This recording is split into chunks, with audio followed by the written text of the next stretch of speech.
Hello, everybody. Good morning, good afternoon, good evening to all of you. Welcome to this session of the ISOCARP Congress Post-Oil City Planning for Urban Green Deals. Today, on the 9th of December, we are going to have a special session of the ISOCARP Institute. And during this 1.5 hours of presentations and discussion, we are going to focus on the digital infrastructure for smart services and public value. My name is Didier Vancutsem, and I'm one of the member of the board of the ISOCARP Institute. And I will explain you later what is the ISOCARP Institute. Maybe we can move to the next slide.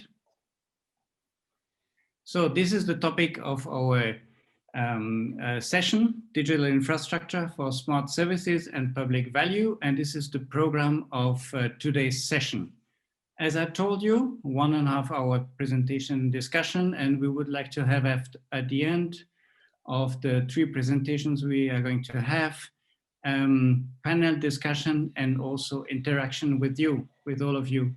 And for this, the team of ISOCARP Institute has prepared also a Miro presentation where we will collect all the ideas and all the topics mentioned and discussed during the presentations.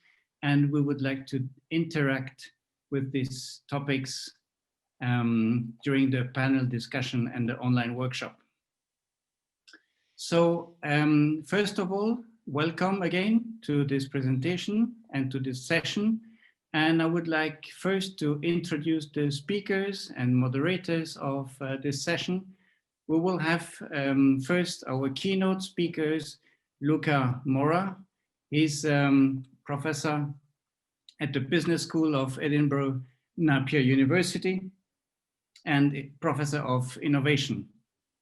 After his keynote, we are going to have a short session of questions, and then 2 other project presentations. The first one from Dirk Ahlers from the NTNU, the Norway Technical University. He's going to present us the project of City Exchange. And after that, we are going to have another presentation from another project, the project VAR Cities, done by Delia Kolokotza from the Technical University of Crete, and both will present their projects and achievements. And after that, we will have this panel discussion, and with, of course, the panelists, and also including Pietro Elisei, who is the president-elect of the society, as well as Federico Aili from the team of ISOCARP Institute. The next slide, maybe. So what is, in a nutshell, the ISOCARP Institute? You heard maybe about it. It's a young entity. After the founding of the society in 1965, the Institute was established 2016, and the Institute is called the Center for Urban Excellence. It has been established to expand and support the activities of the International Society of City and Regional Planners. And the Institute is active since 2018 and operates as a project office of the society. And what are we doing within the Institute? And we are organized under 3 pillars, doing the service and capabilities of involving the members of the society of the International Society of City and Regional Planners. So the 3 pillars are research, practice, and academy. And under research, we do the urban research community involvement, focusing on EU research projects, publications, academic exchange, and networking of professionals. Under practice, we support the public and private institutions, and we do several programs such as urban labs, so-called urban planning advisory teams, technical assistance and review, and building up on these years of knowledge generation. And Academy, this is one of the latest activities we are doing, and one of the latest pillar we developed. We do professional training, capacity building, and online education. So these are the three pillars of the Institute activities. Maybe the next slide. And together with for the ISOCARP Society, we implement projects and activities and globally. So, and all the projects are, of course, distributed on research, on academy and practice. And especially later on, we are going to have the presentation of City Exchange and VAR cities. Those projects are exactly where the Institute is involved when we are talking about EU research projects, so focusing on smart cities and nature-based solutions. Next slide. So it was a short introduction of the ISOCARP Institute. And now I would like to ask Luca Mora to come to the stage and present your keynote on assembling sustainable smart city transitions. Luca, the floor is yours. Thank you, Didier. And, we are listening to you. Thank you. Thank you very much. Thank you. I'll try to share my screen. Okay, can you see it? Yeah. Okay, perfect. So again, good morning or good afternoon or good evening to everybody, because I don't know where you are connecting from, so it's good to cover everything. It is really a great pleasure for me to be here with you, and I'm delighted to see that there is a strong interest in discussing smart city transitions and the challenge that cities are facing when dealing with this complex transformation. So as we only have 20 minutes, the objective of my presentation is to give you a brief overview of what smart city development means in theory and also in practice, an idea of what development paths are available when looking at existing smart city transitions, and some key strategic principles that should be considered in order to ensure that smart city transitions are truly sustainable. Before starting, it is important for me to precise that everything in this presentation is evidence-based, which means that in a very compressed way, you will see some of the results of almost 6 years of intensive research. I have listed the key publications I'll be referring to in this presentation, just in case you want to dig deeper. I'm pretty sure that through Federico and the Institute, you can have a copy of the presentation if necessary. So let's start by looking at the smart city concept. As you know, we have many definitions of smart cities. This is still a problem that we have in this area. And in this presentation, we consider smart cities as urban environments which are accelerating sustainability transitions by assembling and continuously expanding a platform of digital solutions to urban sustainability challenges. Smart city development, from my perspective, is about connecting virtual and physical spaces, obviously by means of technology. And the result is an ICT augmented urban environment, which means that we have digital technology that becomes a tool for boosting sustainability, which is the expected outcome. Helping cities across the world to adopt a smart city approach to urban sustainable development is one of the key commitments of the United Nations. And this commitment is made explicit in the new urban agenda. However, it's sometimes difficult to understand what it means in practice. So in the following slides, just to give you a little bit of orientation, I have included some example of digital solutions which are helping cities to meet the Sustainable Development Goals that the United Nations have agreed upon. And the first one is called HubCub, to facilitate the sustainable management of natural resources in New York City. MIT, OD, and General Electric decided to map an entire year of taxi trips originating and ending in Manhattan. We are talking about 172 million trips and 14,000 vehicles. So what data was collected? We have the vehicle ID, the GPS coordinates of both the pickup and the drop-off locations and the travel time. And this massive amount of data is used to build an interactive visualization map, which groups together a whole year of taxi movements. And by selecting any destination and pickup addresses, the HubCub map shows the collected travel patterns and details the potential benefits generated by shared taxi services. So these benefits are expressed in savings for the passengers, number of untraveled miles, and also the quantity of carbon dioxide not emitted into the atmosphere. Another example that I really like, WheelMap. WheelMap is a worldwide map for the identification of wheelchair accessible places, whose objective is to ensure equal access to basic services to everybody. This map has been designed by using a Wikipedia approach, I will call it. Users provide their local knowledge to other users in relation to allocations accessibility. So it's a real crowdsourcing exercise.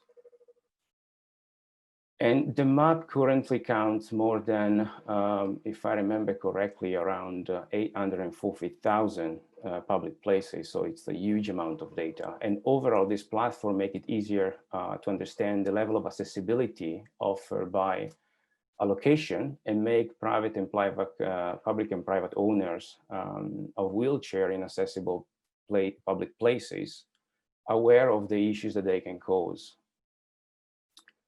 Another nice project, it's related to the global food supply chain, which is, as you probably know, one of the largest consumer of the world's land, water, and energy. And it's also perhaps the most wasteful. Food Cloud aims to tackle this issue. This is an online food sharing platform which helps charities and community organizations to know when surplus food is available for donation. And when partner stores have food that cannot be sold, they can just upload a donation request onto the Food Cloud warehouse system. Immediately after a donation request is submitted, a notification is sent to the local charities and all community organizations in the area, especially those partnering obviously with Food Cloud. And the notification asks them to confirm the acceptance of the food and to proceed with the collection process. So we have seen obviously only 3 examples, but we can clearly state that with no doubt, smart city technologies, the available smart city technologies are many. But a question which has not been answered yet, and that's why research is absolutely necessary in this area, is how do we build platforms of integrated smart city solutions in a sustainable manner? So this is an example of what we would like to have, but we don't know a key component, which is the process. So in order to become smart, cities are required to design and implement a process of change, which is a transition.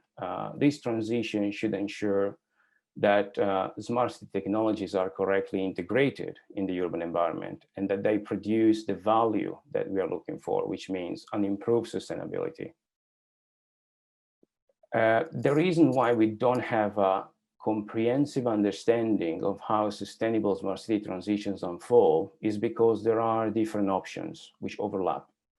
And they create a confusing scenario, especially for practitioners and decision makers.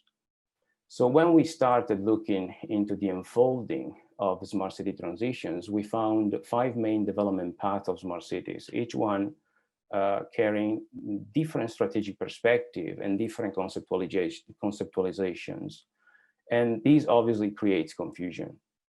So just to give you a brief overview, the first path that we identified, we decided to call it the experimental path, which describes smart cities as urban testbeds for experimenting Internet of Things infrastructure components and applications, and for analyzing merely their functioning, their relevance, and the potential impact in real life environments.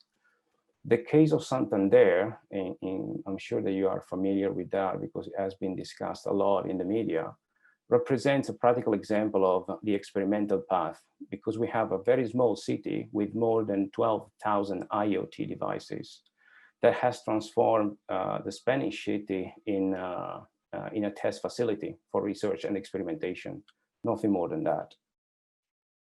Then we have the ubiquitous path.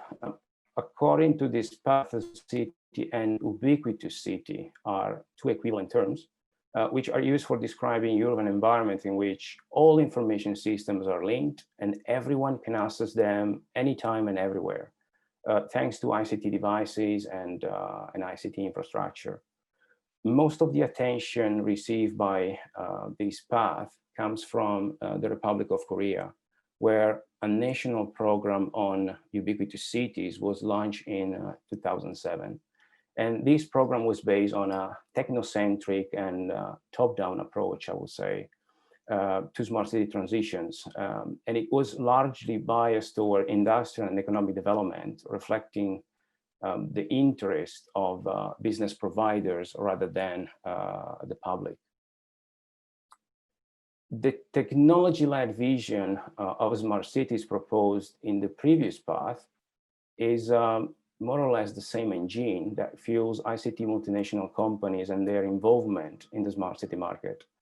The smart city projects produced by such companies have led to the growth of what we call corporate smart city model that conceives smart cities as urban areas which are equipped with the one-size-fits-all digital solutions that such companies can offer. So the corporate smart city model has resulted in a kind of new urbanism, whereby IT solution providers try to persuade municipalities to support urban development and the smartification process by adopting their technologies. So the message is very simple. If you have these technologies, you are smart, otherwise no.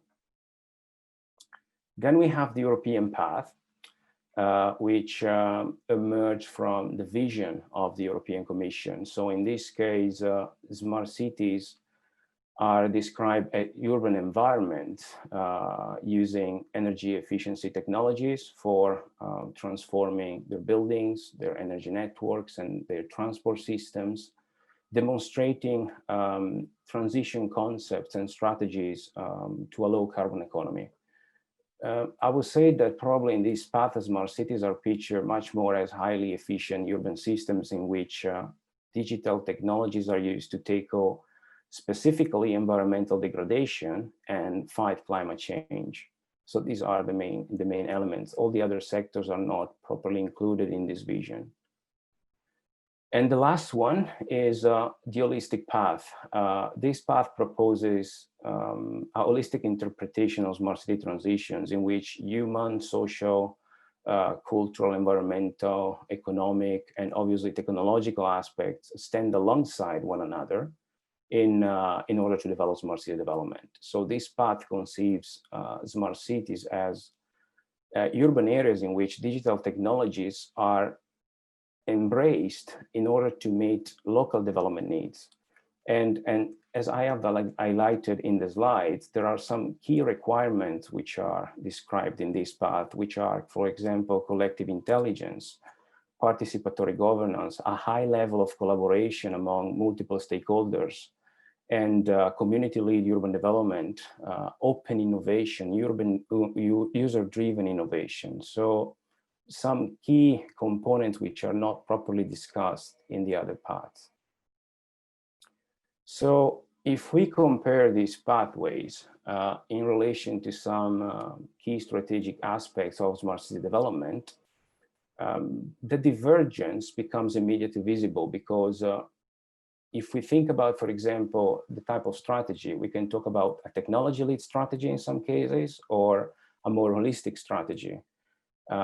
We can have a double helix model of collaboration, which means the public administration that dialogues only with industrial partners, or other models which are stressing the fact that multiple stakeholders coming from industry, government, civil society, and academia need to work together. Top-down approach or bottom-up approach, which one is preferred? And then the last aspect, for example, the monodimensional intervention logic, which is more connected to the European path compared to an integrated intervention logic, which cuts across all policy sectors, which is much more aligned with the other models. So in order to understand how we can basically, what kind of principles we can put together, and what's the best route in order to transform our systems, we decided to perform some case study analysis, and we focus mainly on two geographical areas at the moment, Europe and North America. We decided to focus on different cities in Europe, trying to find some of the most advanced examples, like Amsterdam and Barcelona, who started working on smart cities far back in probably around 2009. And less advanced examples, because the strategy started at a later stage, like Vienna and Helsinki. And for North America, we decided to select New York because of the long-term strategy, ICT strategy that the city has worked on over the years. And in order to analyze these cases, we assembled and analyzed the program of activities which elevate them into good examples of smart city developments. And the findings of the study made it possible to define a set of strategic principles, which I'll try to cover in a very summarized way. So first of all, enabling smart city development, that's what we see from the cities, is obviously a challenge going far beyond technology. So we saw that smart city transitions result from a continuous implementation of short-term and medium-term ICT-related interventions that gradually transform city into smart environments. And this transformation resembles the urban acupuncture idea. So many different projects across the city touching many different sectors. However, to let this progressive digital transformation take place, significant efforts must be oriented towards building the capacity of the city and its users to integrate and deploy these new technological solutions. That's an important area. And these require cities to align technological development with the content of a holistic and comprehensive strategic framework, which is here, which is required to provide long-term sustainability and drive individuals and organizations in the same direction, to create basically this sense of an orchestra. And cities also need to build another component which is key, an open, inclusive, and engaging collaborative environment that strengthens the capacity of these individuals and organizations to work together and actively, I would say, participate in the co-creation of ICT-related initiatives that can bring innovation and improvements into the city. So it's not about technology. There are other components, and that's a real problem when we talk about smart cities. I consider the collaborative environment and the strategic framework as hidden factors in the global smart city discourse, because most of the interest seems to be still related to technological solutions and network infrastructure, which are much more visible. And this creates obviously what I call iceberg effect, because the importance of the hidden factors is, from my perspective, far higher compared to technology. In developing an open, inclusive, and also engaging collaborative environment, we saw that it's important to rely on public and private sector collaboration. That's the key. The public administration or public sector can work alone. It is necessary to institute the industry government research relationships of the triple helix collaborative model, which means academia, industry, and government. And it's also important to make significant efforts to strengthen the participatory qualities of civil society by progressively moving towards a quadruple helix model of stakeholder engagement, which means a significant involvement of the fourth component, civil society and civil society organizations, which have a great deal of knowledge in relation to how the city works. So smart city transitions require strong collaborative environments in which we have heterogeneous actors representing different institutional contexts who create what I will say probably an innovative process where values, expectations, and knowledge are shared for the benefit of all the participants. To give you an idea of the complexity of this environment, and this is the smallest one among the cases that we analyzed, this is what's happening in Helsinki. It's a very complex social structure. The leadership and political support of the local government are indispensable, but not sufficient, because a solely top-down approach does not lead to sustainable smart city transitions. That's something else that we saw. Local governments are required to use their leadership in order to stimulate bottom-up innovation by ensuring that creativity, but also experimentation and the element of play are incorporated into the smart city development strategies. So for example, in the cases that we analyzed, citizen engagement and collaboration have been stimulated through the organization of competitions, challenges, hackathons, which have been backed by very robust open data policies, encouraging the informed use of public data sets. But obviously, these are only a few examples. There are many others. City governments are also required to outline the citywide strategic framework for smart city development that we saw before. So a set of policy documents which need to clearly establish a long-term vision. They need to highlight ambitions and motivations, explain what the expected outcomes are, and also make sure that there are specific key performance indicators. It is necessary also to explain what are the application domains, which are a priority for the city. And a very important aspect, it is necessary to have a proper governance structure in which it is required to have a working group that can accelerate and manage the implementation of the strategy at the city level. Which means that this working group is for us a smart city accelerator. So we are talking about a team tasked with accelerating the progressive transformation of the city in a smart environment by strengthening the capacity of individuals and organizations to collaborate in delivering innovative ICT-related initiatives. So smart city accelerators can take different forms. And we saw that they can be part of either the city government or other external, existing external organizations that carry out community tasks. And that will be, for example, the case of Barcelona, in which we have the Municipal Institute of Information Technology that is embedded in the city council. Otherwise, we can have smart city accelerators that are created by establishing new public-private organizations which are autonomous and provided with independent legal identity. And this is the case of Amsterdam, in which we have the Amsterdam Economic Board that basically work as a partnership between industry, academia, and public government, and civil society can collaborate in some of the activities. Another interesting example that I would like to cite in this presentation is DOIT, the Department of Information Technology and Telecommunications of New York City.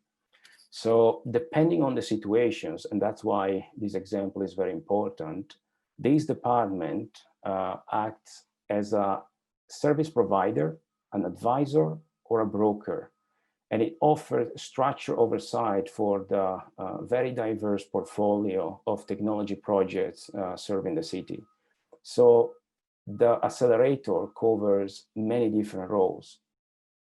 And additionally, the importance of this example is because it ensures that with DOIT, DOIT ensures that smart city development is approached collectively and cuts across different sectors and divisions of the city government, because it is important to adopt an integrated intervention logic, which is the last component. So the energy-driven interpretation of smart city development sets boundaries that cities need to overcome. Smart city development pathways need to be shaped according to each city's socioeconomic and cultural background, and obviously the selection of the application domains strictly depends on local context factors. Therefore, it is extremely important to adopt an integrated intervention logic that cuts across all application domains that smart city development represents. And in this table, you have some of the most common application domains. But it's also necessary to extend the benefits that ICT solutions can offer to any policy sectors of the city, no matter which one. So just to briefly conclude, obviously, we are trying to expand our analysis, because one of the key things that we saw is that cities cannot deal with this problem, with these transformations in isolation. And one of the key elements that we always found is that sharing ideas and sharing lessons is one of the key component of the platform that we need to develop in terms of shared lessons about smart city development. And we hope obviously to continue in this direction. And I'm sure that the projects that are going to be presented later are going to present some other important lessons that can be shared by other European and non-European cities. Thank you very much. Thank you, Luca. Thank you very much for your very interesting and rich presentation explaining all the trends and the approaches, and then all the research you have done. I was very interested about the different strategic principles you were mentioning also. We have some minutes for questions from the attendants.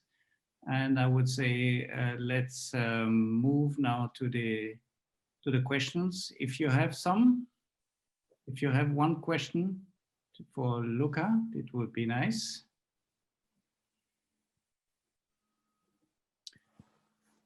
I have one question, Luca. Please. Because then the others can also think about it. Everybody in Europe, and I think all over the world, is talking about co-creation and co-design, right? So this is one of the latest trends when we're talking about urban development, etc. Where do you see then, in all your principles you were mentioning, so you mentioned the 4 principles, where do you see then the role of co-design and co-creation when we're talking here about smart city solutions? Well, the real problem that we saw in different cities, even those that we haven't included in the analysis, is that you can have a technology which is coming from innovation niches. There are many technologies which are ready to be used. The problem is that when it comes to cities, given the fact that we have different factors connected to the city, which can be cultural, organizational, economic, etc., it is important to have a mutual adaptation process, which means that you try to understand how the technology can adapt to the city and vice versa. Because there is also the component, for example, of the user experience and their capability to use the technology. In that case, we saw that co-design is indispensable, because we would expect all the actors to work together in order to identify the best way for integrating the technology within the urban environment. Mm-hmm. Mm-hmm. And also in the case of, for example, the Smart City Accelerator? Well, the Smart City Accelerator has a key role. It's indispensable to have a Smart City Accelerator because They obviously can help with the co-design and co-creation process, but they also cover another very important aspect.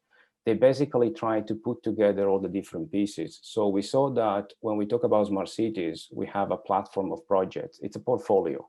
And the problem is that this portfolio of projects is usually across a city. That can be small, medium-sized city, large city. So it depends on the complexity, but the accelerator is supposed to basically orchestrate all the different actions and make sure that all the resources are used in the best way possible, which means that there is no overlap, that there is a proper understanding of what type of technological development is necessary within the city, because it might be that there is also some, that there are some solutions already available that you can build on, which is something that is not always discussed when we talk about smart city literature.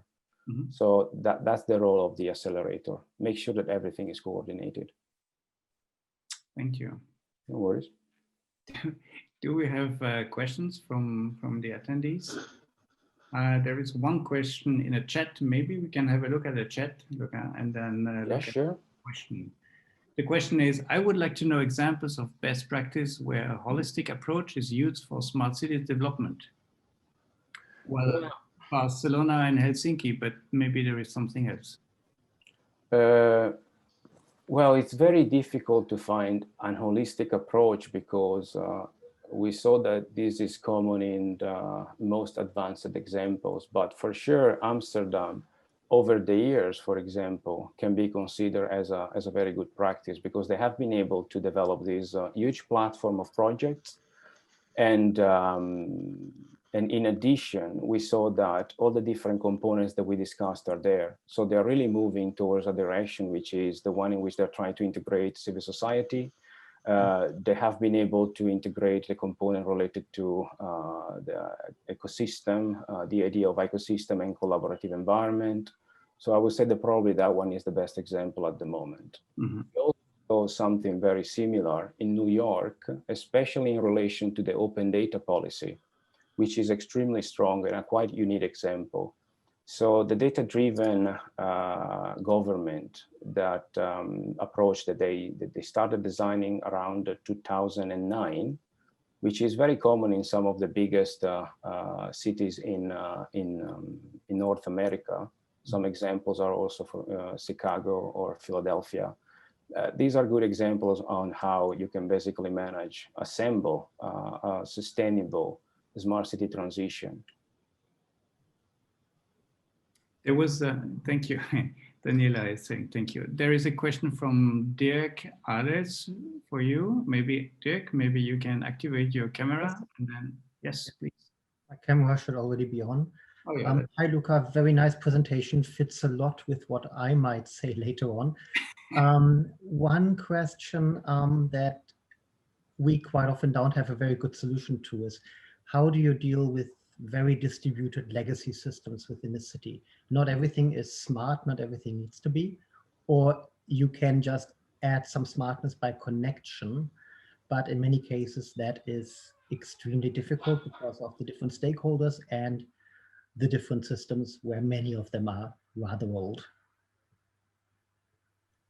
Thank you for the question. This is something that I didn't cover that much in the presentation, but it's a key point. Problems in relation to smart cities, the legacy system. As I was saying, it's important to have a clear idea what is there before you start embedding additional technologies. And the problem that you were mentioning is related also to the fact that there is a socio-technical system that is already in place, which is basically going to, I wouldn't say against, because obviously it's not a fight, but for sure there is a system that is trying to maintain the status because it's basically it's resistant to change.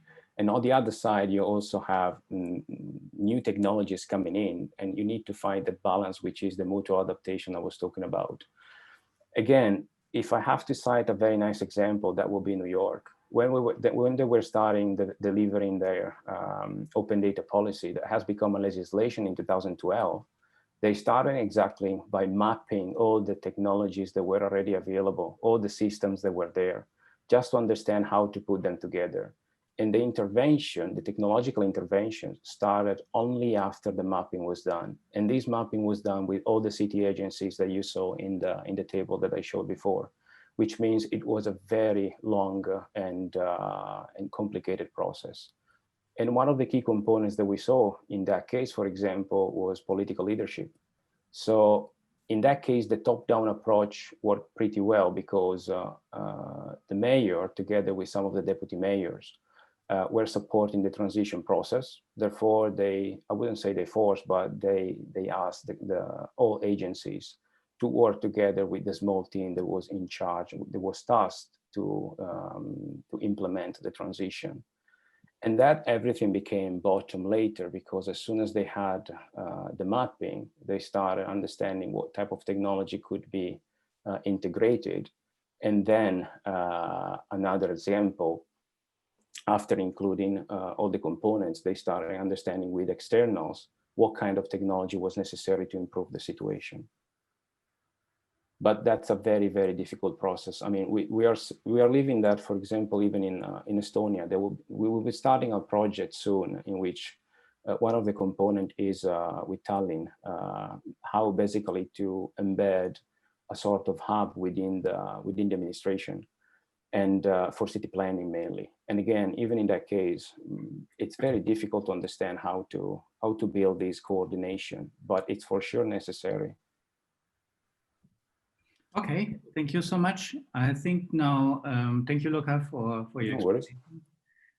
Please stay with us later on, because we will have also the general questions then with the next panelist we are going to have now. So I would like to ask Dirk Alice to present the City Exchange project. Dirk, you're welcome now to take the floor and present the City Exchange. Thank you.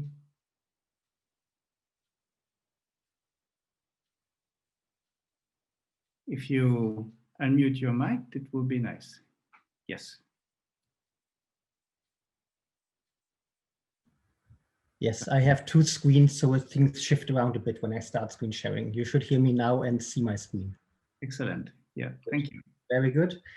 Yes, good morning, afternoon, evening, or night, everyone. I'm very happy to be invited here by ISOCARP to present Positive City Exchange. This is a project on smart cities in the European context, specifically around the topic of energy. The title I chose here is Digitalization in Transformation Processes that we need for projects like this, where we work towards positive energy districts. This is a project that is running for 5 years, and we are now at the end of year 2 of the process. These are the partners we're working with. We have 2 lighthouse cities, which is Trondheim in Norway. We are also NTNU is based where I'm from, and Limerick in Ireland. And then we have 5 additional follower cities that will later replicate our solutions and also showcase that they work in very different conditions throughout Europe. So we in the end can replicate our solutions to the rest of Europe, which is usually the main ambition that the EU has with all these H2020 and the smart city projects. We have quite a large consortium with 32 partners coming from quite a lot of different backgrounds. The cities themselves, university and research partners, industry partners, mobility partners, software partners, the local energy companies, specialists for citizen engagement, for interaction, for urban planning, etc., including also building owners and real estate developers that we're working with to get solutions on the ground. And the main aspect of the project, the main ambition is to build positive energy blocks, which means a mix of buildings that are nearby that overall have positive energy balance over the year. That means, first of all, 2 things. They need to reduce the energy need that they have by refurbishment, by changing the structure or the infrastructure or the makeup of the buildings or the behavior of how the buildings are used. And on the other side, to include local generation of renewable energy to set this all up. And then secondary needs are the exchange of the energy between the buildings, to have some sort of trading between those, and then also to include any other needs and uses of energy, which mainly for us means inclusion of electric mobility, inclusion of other needs that arise from people living there or working there, plus linking this all up to the energy systems, to the energy transition, to local urban planning, and also to local strategies of the city, and trying to do this in a very collaborative approach with all the different stakeholders that are there, and with anyone else that is going to be part of this in one way or the other. So also citizen engagement, and in a wider way, community and stakeholder engagement is quite important for what we're trying to do here.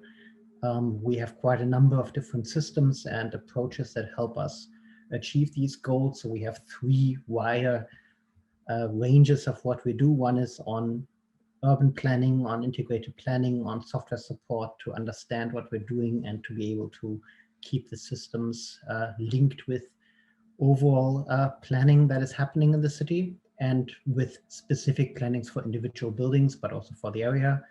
Then to set up the actual energy infrastructure and energy markets we need to link it with all the other technology solutions. And then also a strong impact, as I said, on community engagement, on investment needs, on different ways of doing business, on organizational changes in the partners here and in the cities as well. So the topic there really is a city-driven transition to this piece of the energy transition and of smart cities, to really ensure that the cities here are in the driver's seat, because this is becoming more and more an issue for the different cities that need to integrate this into their processes. And also they need to reach their quite high ambitions and need to find a way of how to facilitate this to enable the local ecosystem of other partners to actually build something around that. Some examples of how we're doing this, ideally, because this really being positive on the energy balance is quite difficult. We usually start with some anchor buildings that already are at a certain high standard, which makes it easier to link other buildings to them and kind of grow this out that way. Two examples here in Trondheim are the powerhouse Brattøra, which is already a positive energy building, which allows it to be one of our anchor buildings where we focus mostly on the energy system integration and the energy exchange. Another one is Lysgarden, which translates to the lighthouse, the bright house. This is a new one that is just finished last year, which has a lot of building automation also inside it. So the building itself is quite ICT heavy in use of the building, in use of different office spaces, in the building offering you quite a lot of support. And then we also need to link that to the wider neighborhood in which this is. And what we did in the beginning and what we are still doing is trying to see how to build up the ecosystem in a way that it keeps flexibility. We see that the smart cities, as also in my question before came a bit through, there is a city role in there, quite a big one, but a lot of these other things are developed and deployed by other partners, by local companies, by energy companies, etc. So we need a loosely coupled structure that allows the cities to take a coordination role or to take a governance role, to ask for certain data to be made available or to set boundary conditions under which systems should work, but then keep the responsibility within the individual partners. For example, the city itself doesn't want to run the energy system, especially on the high voltage systems like that, but it needs certain data from that, or it needs certain insights, or it wants to shape it in a certain way that it fits with the strategies. So this is a rather complex graphic, but this is still one of the easier ones. We have far more detailed mapping of what is there, what sort of systems are there, what sort of data is there. Just for the needs of this project, we did a mapping in Trondheim, just in the municipality itself, and we came up with over 200 systems and around 2,000 data sets that might be relevant for this work we're doing here. But what you should take from this one is mainly, there are quite a lot of systems. You cannot bring them all under one rule, but you can set boundary conditions under which they should collaborate and really become an ecosystem of different stakeholders that can work together. And just as one example of this, how does this look like, for example, on the energy side? You have all these different stakeholders in here. You have the transmission network, you have the local distribution network, you have consumers and prosumers. You need EV charging, which is, especially in Norway, is extremely strong and very needed. Local energy storages, and then quite a lot of other players that work within the grid that integrate different energy systems and keep this all running under our experimental conditions, which will become the energy conditions of the grid as part of the European energy transition. So a lot of different partners are working on just the grid aspect of that and making all these connections work. And a lot of the responsibility is then on the individual partners or just on the direct connection between them. But if you look at the wider structure that is here, there is a lot of stakeholder engagement and there's a lot of policy around this that again falls back to how does the city want to shape processes like that. And yeah, Luca already mentioned this. So we're also following a Quadruple Helix innovation model as parts of our ways of working with the cities and with the stakeholders. So that's industry, academia, the local government as the municipalities, and civil society to enable participatory innovation. We're trying to use this in most of the pieces of the project. We use this very strongly in the proposal phase where we build this together with the stakeholders. And now that we roughly know what we're doing, we are continuing to use that in the engagement we have with the different partners, with additional partners that we need to make this a reality with the citizens that are working or living in these areas. So this is kind of the structure that goes through overall how we do this project and also how we do other projects. And on a more specific side, on the transition of the cities themselves, we have developed something that's called the Bold City Vision Framework. This is an approach of how to shape urban transition processes.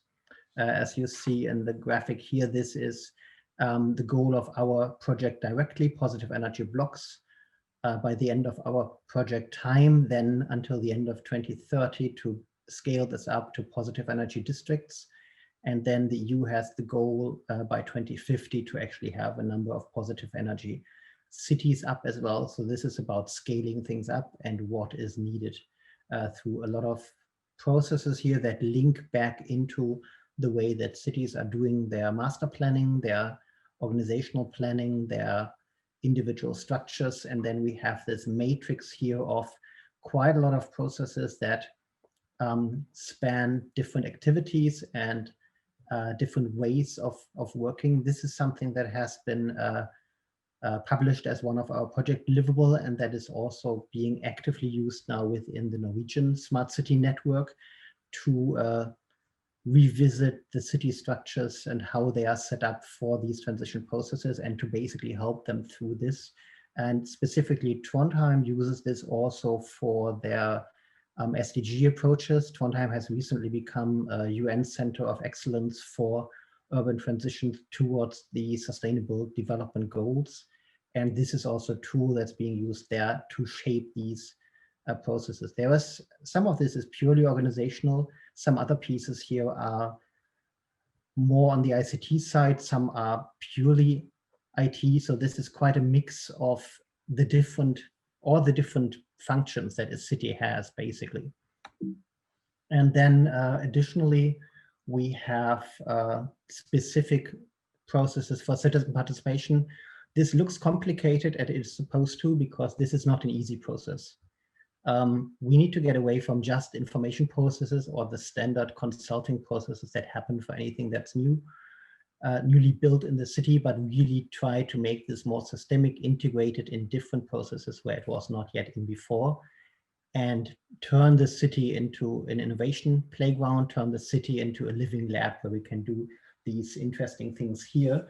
That includes a lot of local workshops, and it includes using the local innovation ecosystem in terms of startups, of maker spaces, etc., that are there using open data as far as we can, doing crowdsourcing for participatory mapping and other things like that, building hackathons based on what we have already achieved so far, or using systems for participatory digital democracy and other items like that, and trying to bring them together. In many cases, they are not fully integrated, but it's getting there.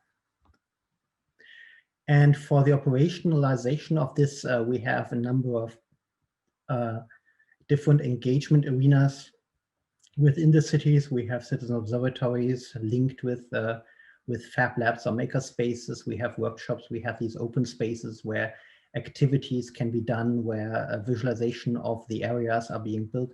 At the moment in this year, of course, a lot of these activities are reduced, and we have worked quite hard, and the cities have worked really hard on shifting all these formats to, where possible, an online format where still a similar way of communication and collaboration and co-creation can actually happen.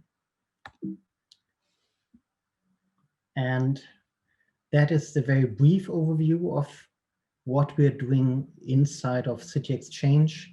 There are some links added here, so please check out our website and our knowledge base that has a lot of additional information that we have already published, and more is coming up rather soon. And in addition, you can check out the NTNU Smart Cities group, where I'm part of, and we're out of that, we are doing a lot of additional other smart city projects as well. So this fits quite well into a wider transition that is happening in Norway and in Europe. And it also fits quite well back into the overall topic of this session, I hope. So thanks again, and I'm open for questions. Thank you, Dirk. Thank you. So we will have the questions after the second presentation. So I would like to invite now immediately after Dirk, Ares, Denia. Kolokotsa, please, Denia. Yes, hello. Can you hear me first of all? First of all, yes, excellent. We can hear you. Good. Thank you very much for the invitation and the opportunity to present. If you can see my screen now, you know what we are talking about. Yes, we can see your screen. I tried to do it as a presentation. So thank you again for the opportunity to present a project that has started this year in September called VAR Cities. It's visionary nature-based actions for health and well-being and resilience in cities. And now we are running the third month, so we don't have a lot of results to show you as the previous project. But we would like to discuss the ideas and what we're going to do and how we are going to integrate smart cities concept in with nature. I will skip that. We have the project will run for 54 months. We have different partners involved from the industry, also from the universities, academia, cities, stakeholders, responsibles for new governance models and stakeholders engagement, and also ICT, information and computer technology as experts for smart cities.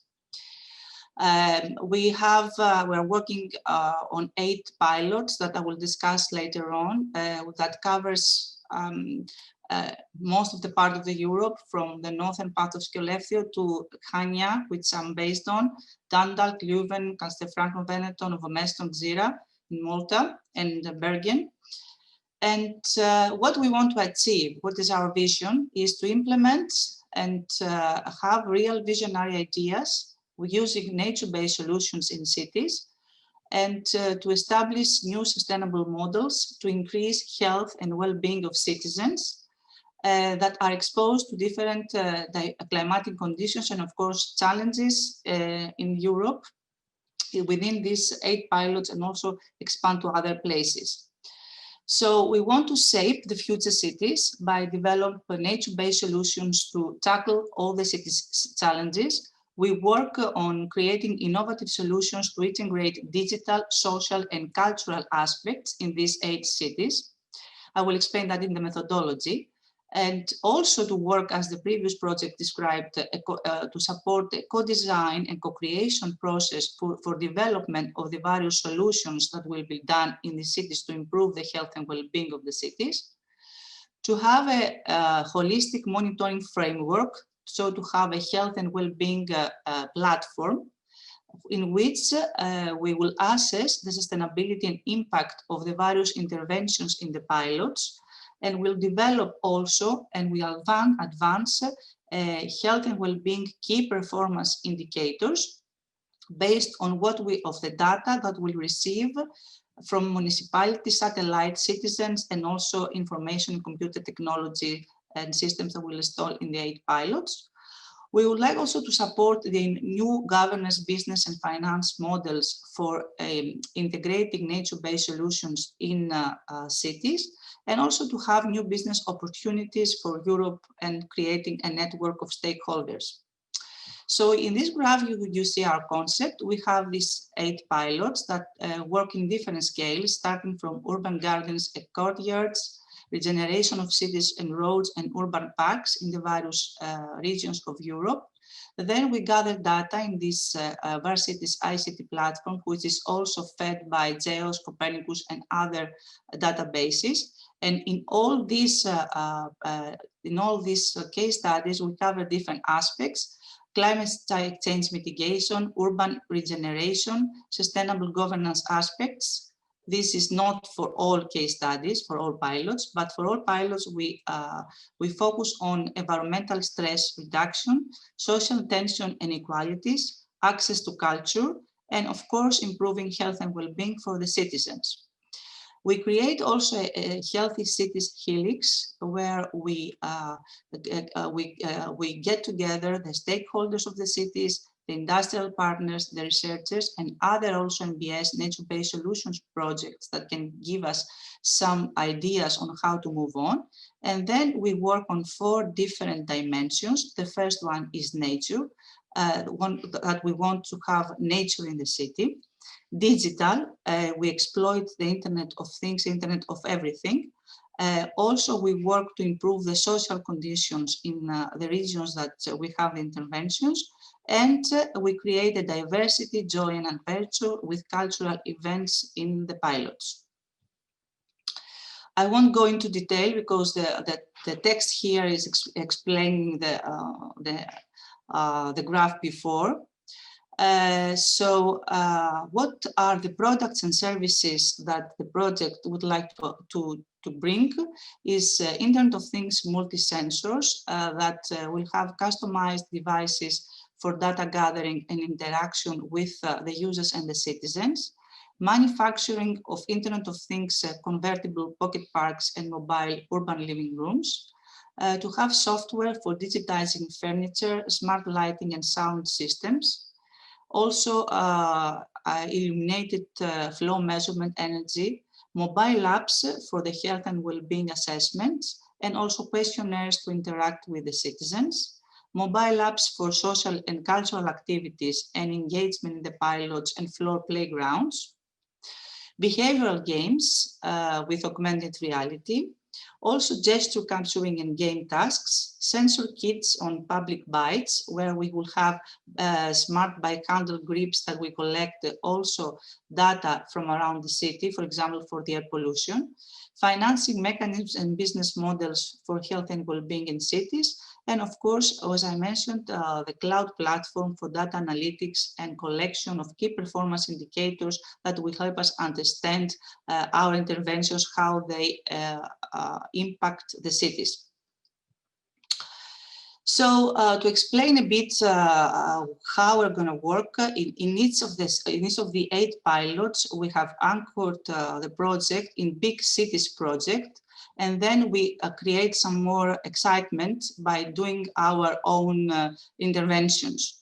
So, for example, in Skellefteå is the project of the city, that what the city wants to achieve is to transform the old landfill area into residential and educational area using green and blue solutions. This is what the city of Skellefteå would like to achieve. And we add on that our visionary solutions to create classroom in the nature, to build a natural infrastructure that will create urban resilience. We have installation of smart lighting, educating and engagement citizens, and wetland bent to increase biodiversity. In Bergen, which is in Norway, the city is focusing on establishment of an urban water park.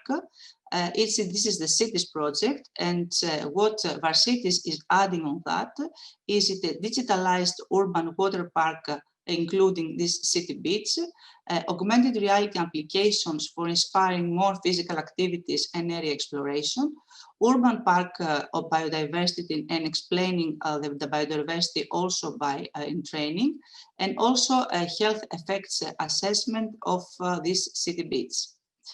The same goes also on for all the pilots. For example, in Dundalk, we have a library and museum quarter that will be refurbished, and a lot of things is going to happen there, and the area will be enhanced through vehicles and pedestrians and other tours. And Varsitis is going to create an outdoor learning pod, outdoor urban green learning and secondary sensory garden for health and well-being, and sensors on bikes and bike stations. In Castelfranco in Italy, we focus on a healing garden for elderly and people suffering from Alzheimer. This is a project also from the city of Castelfranco Veneto. And in our pilots, we have a creation of access routes, monitoring of psychological and physiological well-being of elderly and people with Alzheimer, monitoring of microclimatic conditions, ICT solutions to ensure the rewarding experience of historic garden, green public spaces toolbox for establishment local observatory of the therapeutic effects of the landscape, and lighting intelligent systems. We go now to Slovenia, which it's an old military brownfield, and this will be formulated as a sports and recreational park. And you see also here that we want to interconnect the facilities and the program to provide ICT solutions for the users, social and educational events, and again to also to have the Natura 2000 species to be also revealed. In Malta, we have a traffic road that has a lot of pollution, and we would like to create green and promote alternative means of transport to reduce the traffic of the area. And finally, in the area that I come from, we have a lot of regeneration of the old town of Chania, and then we want to create mobile urban living rooms and sensor on bikes and bike stations. This is also part of the Belgian area in Leuven, where it's a regeneration of former hospital site. And then we have mobile urban living rooms, mobile sensors, infrastructure for smart lighting and noise, therapeutic sensory garden for elderly people, and sensor health and water measurements.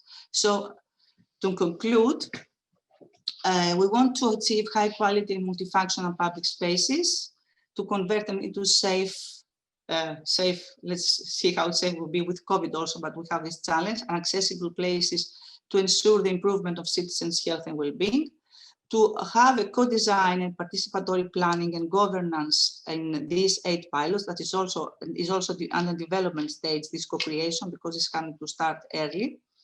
Also to have a network with these Healthy Cities Helix, innovative monitoring and KPIs through this health and well-being platform in Europe, support to the capitalization of 30 years of investment in EU research and innovation on sustainable urban development, and create, of course, new business opportunities for small and medium enterprises and our industrial partners, and also for. Thank you for your attention. This is, if you want to visit the website and contact us, this is the links for the project. Thank you, Didier, for this very nice presentation. I understand that you need 54 months to implement all these actions. This is a big effort. Yes, yes. It's big and it started under COVID-19. So yeah, it's very challenging, but I think we started quite well. Understandable. So thank you so much. I would like now to move back to the original presentation. And so we have now time to discuss. And maybe from the attendance, we can have also some questions. And I would like to also introduce Pietro, Elisei here around the table here. Good afternoon, Pietro. Welcome. And Federico, Aili from the ISOCARP Institute. He's also around. Very good. So we still have 15, 20 minutes for discussions and questions to the speakers. Well, the floor is yours. Jump into the conversation, and if you have questions related to the projects or to the previous presentation of Luca. Yes, but more than questions, okay. I'm really fascinated by all three presentations because they are dense, very dense of content, and all three presentations are really very, very inspiring. I have, let's say, a cross-cutting questions for all three speakers now, because the topic we are discussing now is the transition, okay? And I wonder, in a scale that is going from 1 to 10, what is actually your score about the transition? Where are we with this transition? And if you can tell us more about the challenges we have to face and the obstacles that actually are impeding the complete transition towards a new kind of city that is actually through the digital technology, the digital change is more sustainable and more attentive even to nature-based solution, like in the last case. That's my curiosity. So do we ask ladies first? And Denia may answer the question, or maybe. Okay. It's a very broad question, I understand. Yes, so, yeah. yes. Okay, yes, I must admit that I thought that in the beginning might be much more difficult. I think now we're facing this COVID-19 situation. The digital transition comes, at least in my region, comes without a lot of effort. Everybody's using digital technology. So I think that this might be a good, a positive point for the transition from the cities to smart cities and to include digital infrastructure. I think the point is not just using digital, but using, having some useful information from this and taking the right decisions. And I think this might be the most difficult part in this transition. So from 1 to 10, I would say that now we are boosting, becoming digitized, but still we need to see how we explore that. And I would go, I think that we are below 5. Okay. Thank you. Very good, thank you. I don't know, Dirk, maybe you would like to react on that? And then I can ask also Luca. Yes, yeah. It's a difficult question, and there is no one point where everyone is. It's very dependent on which city you're looking at, or even which department in the city you're looking at, or which service. And also, of course, very different across different cities or across Europe. So there is no single answer, really. It depends really what your goal is. And you see a lot of this being quite advanced in the mega cities like Barcelona, London, that need to do this just because they otherwise can't really cope and can't manage. In the smaller places that we are working quite often with, there is a baseline that works, and they have very different problems. They don't need necessarily IT and sensors and everything. So it's really important to understand the problem that you're trying to solve and to look at what really is the best option. In some cases, it's easy to find an IT solution that helps you, but usually the integration is difficult, and the kind of lock-in you have for a long time if you set something up. And just one example where IT makes very little sense is, for example, if you have a building that's old and that's badly built, it doesn't help if you put sensors on it. You cannot bring its energy use down by that, maybe a little bit, but it would have been better to have proper planning tools earlier on to plan it better, and then you don't need that much. So for example, if you set up a large apartment building, depending just how you orient it towards the sun, can give you up to 50% of reduction from the worst to the best case. You cannot recover that with any smart sensors you add later on. You might actually have to put a lot of effort into a system that you can manage for ventilation or for heating to be able to do that.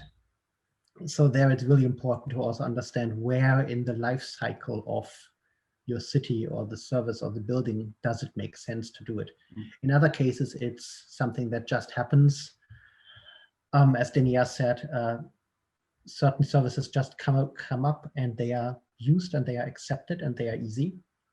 But in other cases, the more fundamental things, it's very difficult, and it depends very much on not just where city is, but also what the national legislation is or what the national approaches is.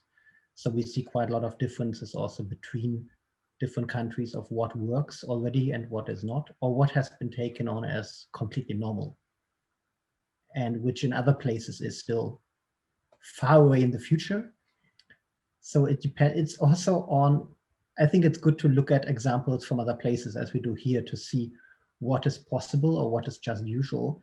What we found in some cases in Norway, that Norway doesn't talk that much about some of the really nice solutions that happen here because they become so normal that you need someone else to tell you that this is actually really nice and innovative still, even if it has been running here for 5 or 10 or 20 years.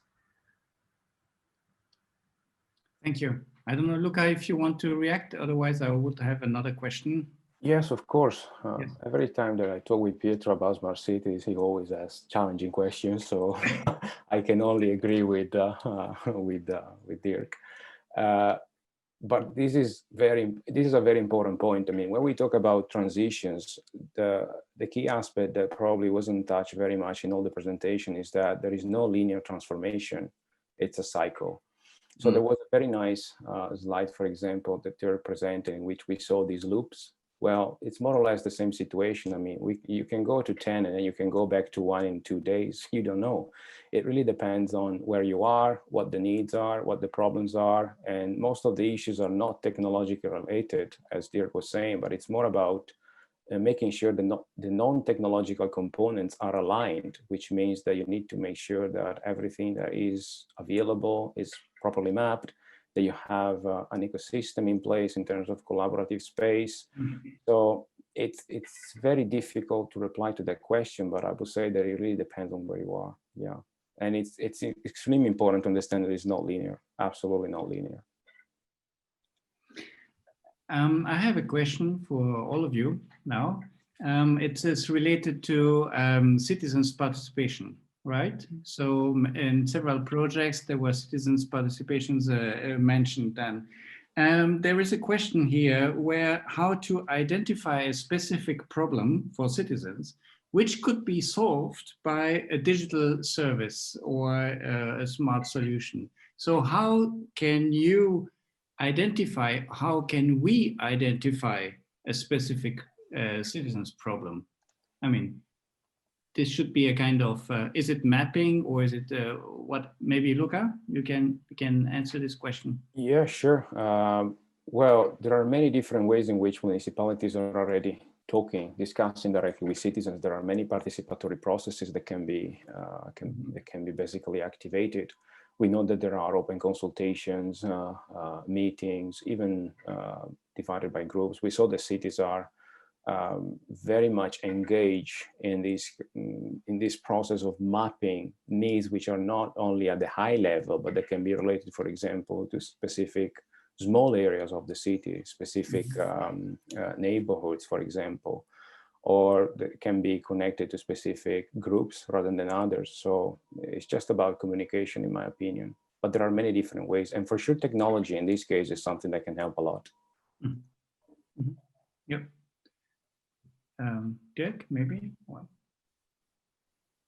Yeah, I think the same answer. There is no easy answer. It is a bit complicated, and you have to look at where you're coming from. Some things are obvious, some others not, and usually you will get surprised if you actually start talking to your end users. That's not for smart cities, that's for any IT things. In the city, you might have some structures to do it, but the really interesting things also might come up from other places. Thank you.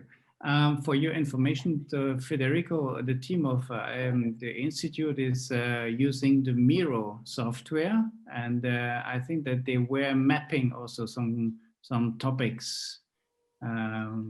I'm just asking Federico now. Yes, if you can... yes. So we selected the 3 different topics. One about the challenging and challenges of the initiation, another one about governance and implementation, and a third one about participation and communication. So we are moving, and with being an open dialogue, we are moving across each other. But feel free to ask or to add comments or questions.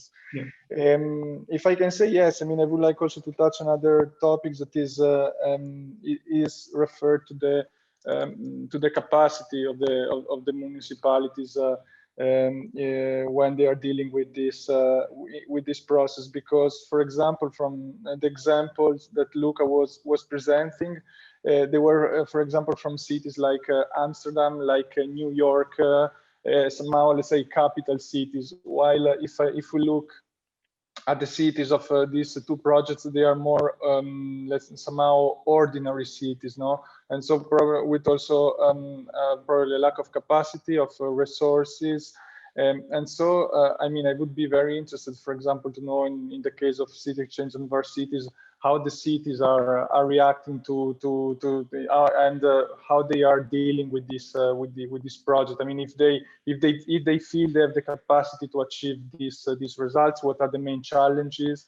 How do they behave, for example, in selecting, in deciding where is the pilot site where to start and testing the deployment of a specific solution? And then if there is somebody, someone in the audience from some of the pilots or involved in the project who would like to contribute or bring their experience or points of view, please feel free to do so.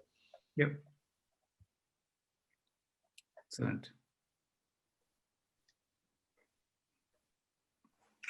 Federico, you were mapping something on the Miro.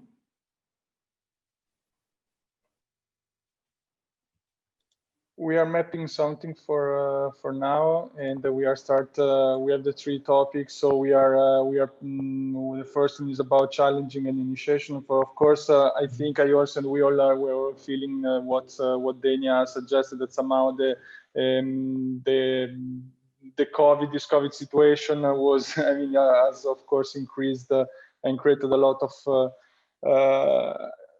increase the level of complexity of an already complex project in itself, and somehow we've been forced and somehow to dealing with new digital tool, and somehow we've been forced to try to upgrade and to update and to start using more digital tool.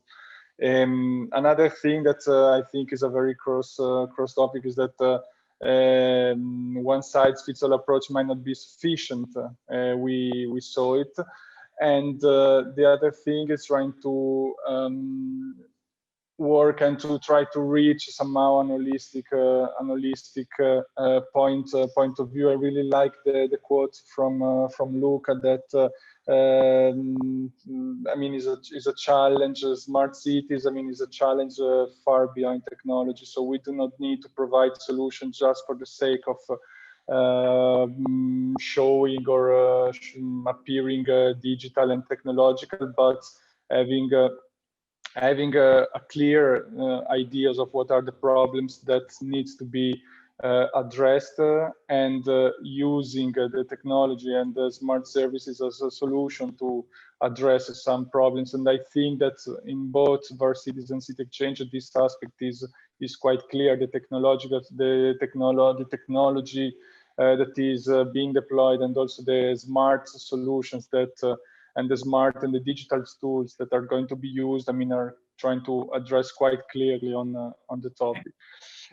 Another issue also about the challenges. Maybe this is more for Dirk. I mean, maybe from the starting of when you were writing the proposal, and now the project has already started. Maybe what are the most difficult challenges that you are facing, or the challenges that you were not expecting as so difficult? I mean, where are you facing more troubles in implementing the project? And then this is also probably something nice to connect with Varsities. Yeah, I can just give a quick answer. We used quite a lot of time in the project preparation to work with all the stakeholders that became then beneficiaries in the project.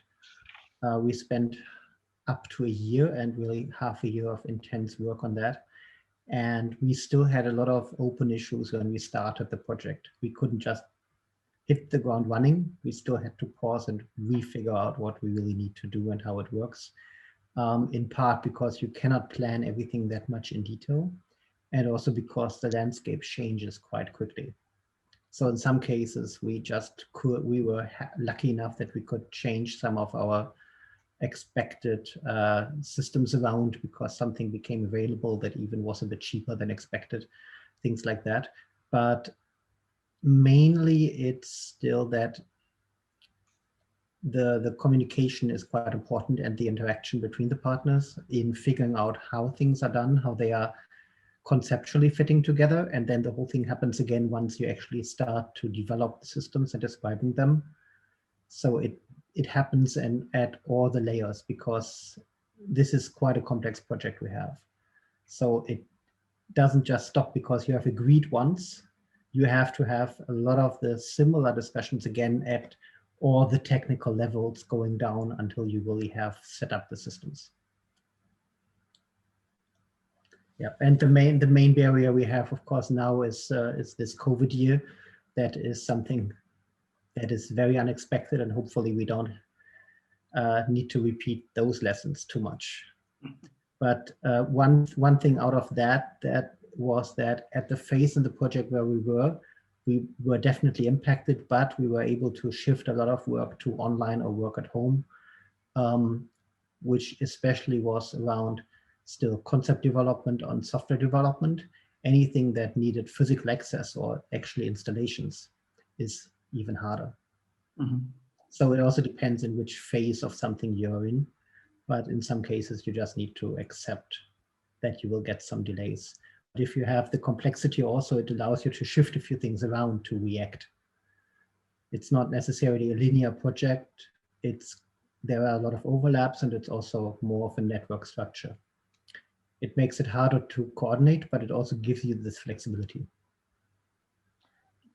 Okay. Dirk, another curiosity, since you mentioned the aspect of the communication, and I think this is something where it's also interesting, and it could be a nice, you could give us a nice perspective for the other projects like Varsities. I mean, so far, according to the experience of City Exchange, what were the tools and to involve the citizen and local community which worked in the most effective way? I mean, for example, you mentioned the citizen observatory. So how the lighthouse cities and the follower cities are dealing with the local communities, and how they participate, how they are involved in the project, and also what are their concrete feedback? I mean, what do they think about the project, or their impression? Are they easy to engage and to involve in the process? Yeah, it's not too easy to answer this, because we want to do citizen engagement quite strongly, but in the early proposal phases, it was mostly worked on with the actual project partners. The issue there is that a lot of this is on organizational aspects within the municipality and on the energy system, which usually is very invisible. So we are working on how to make this more visible and how to show the impacts more, and to see where we where we really also need input and where we need to bring some engagement in, because otherwise we will just have like one prototype. We can do the prototype with the partners we have, but getting them the insights of how this can be scaled up and how citizens want this to be scaled up, that's a challenge. And the cities are using the different methods that they are already using, but they're also transforming in, for example, using these citizen observatories or city labs more to hold specific workshops and events around these topics, because this is also something that normally doesn't happen. The cities are quite good at having the participation processes for new urban planning or things like that, or local construction plans, like more a new plan for just an area of the city. But this more encompassing view of these additional items makes it a bit harder to just apply standard approaches. So this is also one of the innovations that we are looking at. How can we expand on those measures to be able to communicate this well and to actually, enable people to participate at all the different levels.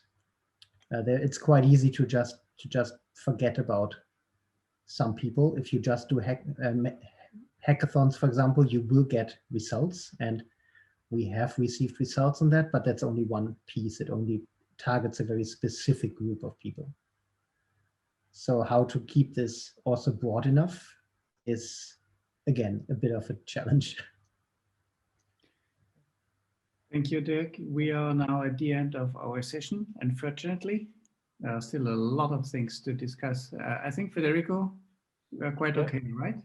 Yeah, it's okay. It's okay. We can go. Maybe you can share also the link of Miro later on in the chat, so people can also have a look at it and what kind of topics have been discussed if you're interested. Then, yeah. Yeah. I will do. Excellent. So if we don't have any more questions to the speakers, and I would say thank you. Yeah, please have a look at the Miro. Welcome, the board. One more question, if possible. Yes, Manfred. Thank you, Didier. Thank you for all the presentations. Very interesting. A question mainly to Luca. Well, when we are talking about smart cities as planners, we quickly agree that this is something holistic and this is something that has to do with social issues, and we are talking about participation now and so. But you mentioned it. This is maybe not the general view on smart cities. Everybody defines it as he wants it, and you mentioned the industrial view, the one-size-fits-all thing. One of the challenges that I observe with cities is you can talk about a lot about smart cities in the planning department and have a lot of discussions and try to have citizen involvement and participation processes and everything. But often you end up that basically the budget and the decision making on what systems are implemented in cities are with the IT department. Usually the IT department has a much higher budget than the planning department when it comes to implementation of technological solutions. In many cases, the IT department and also the companies offering those one-size-fits-all solutions are not those who are very interested in having citizen participation or such things like this. Can you say a few words about how to handle this cooperation, this necessary cooperation between IT departments and planning departments? Mm-hmm. Yeah, absolutely. Thank you. I know it's a very good point. We saw that this is something that in some of the cities that we analyze, but obviously, again, we are talking about large cities. There is a strong connection between the planning department and the IT department. We saw that, for example, in Barcelona with the Institute of Information Technology, the OITT, in New York. But the real problem, in my opinion, based on what you were saying, is that obviously there is a lack of resources, and that's kind of general.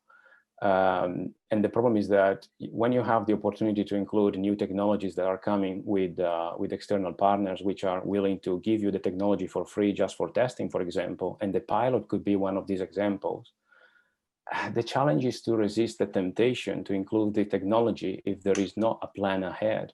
Because without planning, the problem is that the technology can create more damage than solutions. So the way in which you can manage this situation is through education, cultural change, and the capability to understand that smart city transitions are not only about technology, but are about embedding new technology in a system that has to change in the behavior. So if you want to do that, what we are doing, for example, with some cities that we're working on at the moment, we try to educate the managers and the city planners in order to understand the complexity of smart city development, which is not about one-size-fits-all solutions, even if most of the strategies that we see, most of the cases are bullet points of technologies, but there is some complexity that they struggle to understand. And we saw that when this complexity is properly understood, the approach changes. Thank you so much. Thank you, Luca. Oh, I think it was almost so concluding words for this session. I'm glad. Very good. Unfortunately, we have to close this session. So thank you so much, all of you, all the speakers and all the attendees. And thank you for the nice contribution and the discussion we had. And see you next time. Thank you. Thank you.